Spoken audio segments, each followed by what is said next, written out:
Matt Suter woke up in a field with blood on his head, cuts on his feet, and no idea how he had gotten there. A few minutes earlier, he had been inside his grandmother's mobile home near Fordland, Missouri. Now the home was gone. Debris was scattered across the ground behind him. The only thing he could see clearly was that the place where his family had been standing had been torn apart, and he was lying more than 1,000 feet away in the open grass. He was 19 years old on March 12, 2006, and he had been living with his grandmother, Linda Kelly, and his uncle, Robert Dewhurst. The home sat in Webster County, in southwest Missouri, where storms could build fast and hit hard.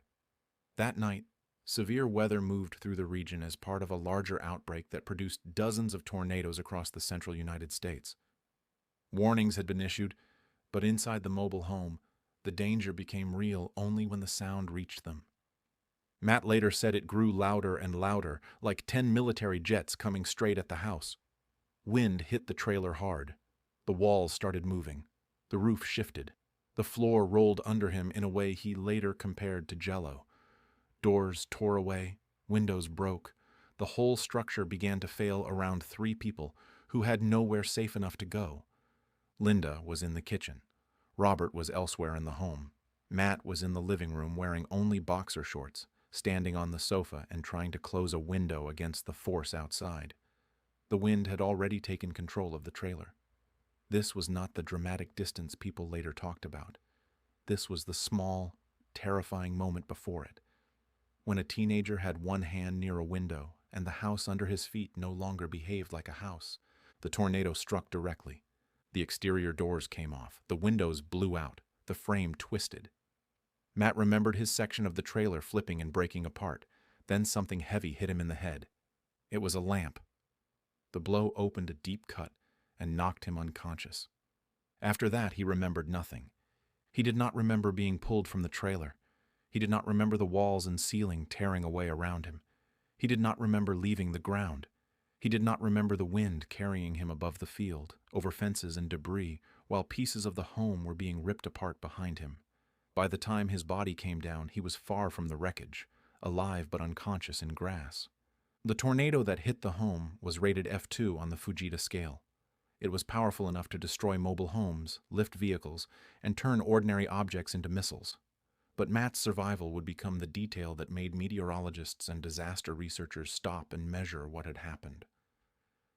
He came to after several minutes. At first, there was confusion. He was outside. He was nearly naked. His head was bleeding. His feet were bare. The trailer was not where it should have been. When lightning lit the distance, he could see wreckage where his grandmother's home had stood. He did not know whether Linda or Robert were alive. That fear made him move. Matt got up and started running.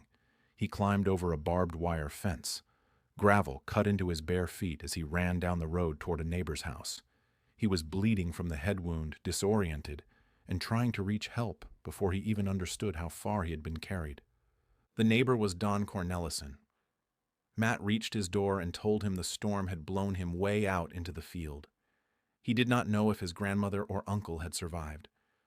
Cornelison saw the cuts on his feet and the blood on his head, and understood that this was not a boy who had simply walked away from a damaged house. Something much worse had happened.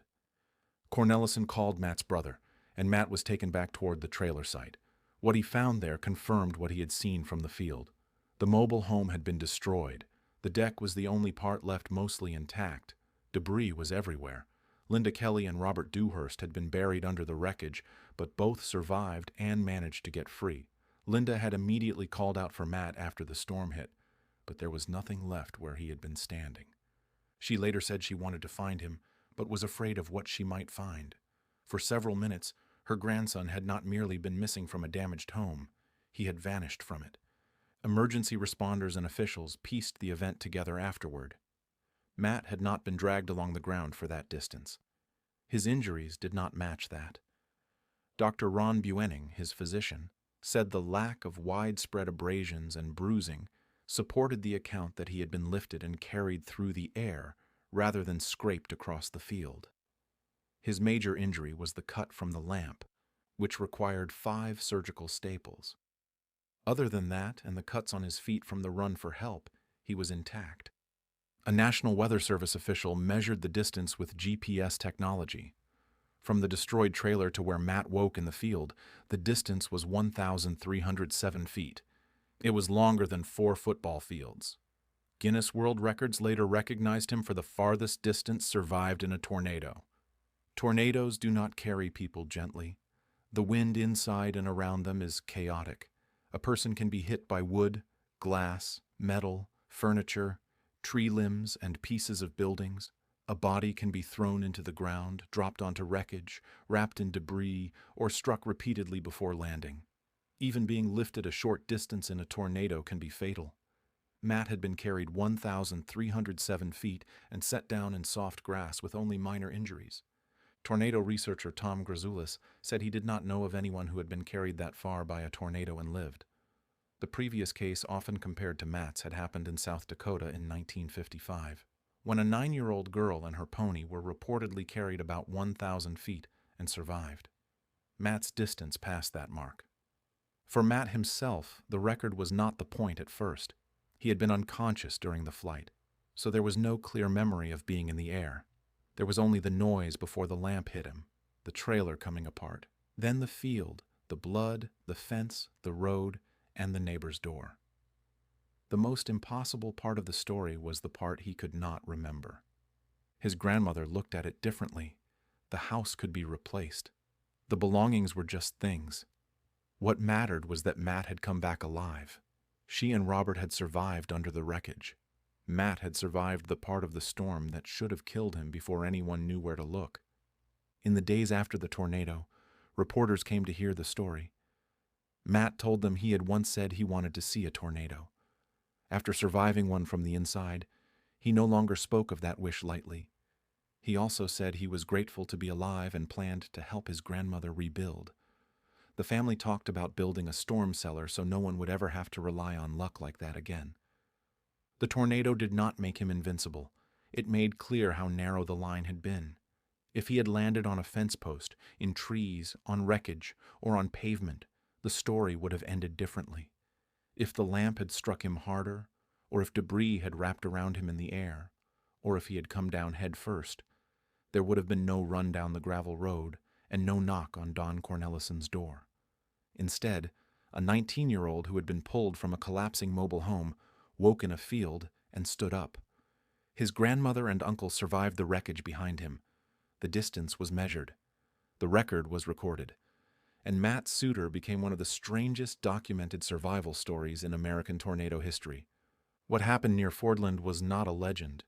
It was a measured event from a real storm, with a destroyed home, injured survivors, and a young man found 1,307 feet from where he had been standing. The tornado carried him farther than anyone had been officially known to survive. It took his home, threw him unconscious into the night, and left him alive in the grass with blood on his head and enough strength to run for help. Thank you for listening to Horrifying Survival Stories. Subscribe for more stories of those who faced the impossible and lived.